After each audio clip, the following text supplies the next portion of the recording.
See, there's a date on here. I bought these probably a decade ago. At least early 2000s, maybe late 90s, early 2000s for sure. But they're the standard, and there's really no offset to them. But I paid $35 for the set when it was new on sale.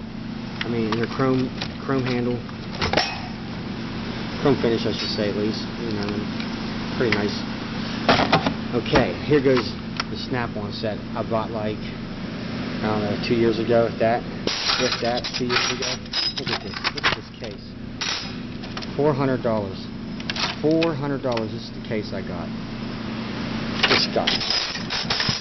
It's metric. I mean, they're maybe a tad longer than the other ones. You got an offset head. It's just disgusting. Look at this. Just look at how my case looks. $400 and they couldn't give me a case worth fuck. You know. From Craftsman for $35 gave me a case that lasted almost a lifetime. Imagine that.